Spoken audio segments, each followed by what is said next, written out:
എല്ലാവർക്കും നമസ്കാരം. ഞാൻ Manoj Pottekkad, health and beauty by Manoj. എൻ്റെ യൂട്യൂബ് ചാനലാണ്. നല്ലവരായ സുഹൃത്തുക്കളെല്ലാവരും സബ്സ്ക്രൈബ് ചെയ്യുക. നിങ്ങളുടെ സപ്പോർട്ടാണ് എൻ്റെ സക്സസ്. ഞാനിന്ന് പഴഞ്ചൊല്ലിനെ കുറിച്ചാണ് പറയുന്നത്. പഴഞ്ചൊല്ലിൽ പതിരില്ല എന്ന് പറയും. അതുമാതിരി വെളുത്ത് കാണുന്നൊന്നും പാലല്ല എൻ്റെ ഉദാഹരണമായിട്ട് പറഞ്ഞാണ് ഞാൻ. അത് നല്ലൊരു കോട്ടാണ്. ഇത് ഞാൻ പറയാൻ പോകുന്നത്. ഉളിയുടെ വേദന അറിഞ്ഞ കല്ലുകൾ മാത്രമേ പിന്നീട് സുന്ദരങ്ങളായ ശില്പങ്ങളായിട്ടുള്ളൂ.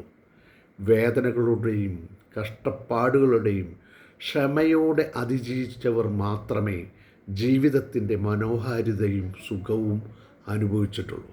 സത്യമായ കാര്യമല്ലേ? നമുക്ക് പല തടസ്സങ്ങളുണ്ടാവും, അല്ലെങ്കിൽ നമ്മൾ ഡിപ്പിൽ വീഴും, പല പ്രശ്നങ്ങളുടെ ബിസിനസ്സിൽ ഫ്ലോപ്പ് വരും, എല്ലാം ഉണ്ടാവും.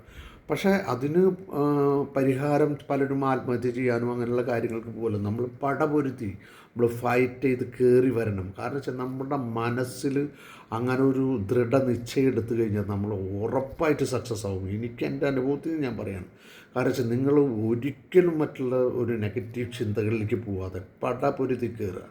അതുതന്നെയാണ് ഇവിടെ പറയുന്നത്. കാരണം ഒരു ശില്പി കല്ല് കുത്തിൻ്റെ ഉളിയുടെ വേദന അറിഞ്ഞിട്ട് തന്നെയാണ് ഒരു ശില്പമായി മാറുന്നത്. അതുപോലെ തന്നെ നമ്മൾ പല വേദനകളും അറിയേണ്ടി വരും, സന്തോഷങ്ങളും സങ്കടങ്ങളൊക്കെ മിക്സായിട്ട് വരും. എന്ത് വന്നാലും അതിനൊക്കെ നമ്മൾ ശക്തമായ രീതിയിൽ അതിനൊക്കെ ചാടിക്കടന്നുകൊണ്ട് നമ്മൾ വീണ്ടും സക്സസ്സിലേക്ക് തന്നെ വരാൻ സാധിക്കും. ആ ഒരു ആത്മവിശ്വാസം ഉണ്ടായാൽ തന്നെ നമ്മൾ 100% സക്സസ് ആവും.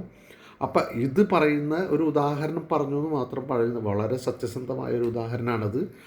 അപ്പോൾ അത് നമ്മൾ നമ്മുടെ ലൈഫിൽ അഡോപ്റ്റ് ചെയ്യുക. ഒരു ഡിപ്പ് വരുമ്പോൾ നമ്മൾ പേടിക്കേണ്ട ആവശ്യമില്ല. അതെന്തായാലും നമുക്ക് ഒരു കയറ്റത്തിന് ഒരു ഇറക്കേണ്ട, ഒരു രാത്രിക്ക് ഒരു പകലുണ്ട്. അപ്പോൾ അതുമാതിരി നമുക്ക് എന്തിനും ഒരു പോസിറ്റീവ് സൈഡ് വരും എന്നുള്ള ശുഭവിശ്വാസത്തിൽ നമ്മൾ മുന്നോട്ട് പോയി കഴിഞ്ഞാൽ life is beautiful. Thank you very much.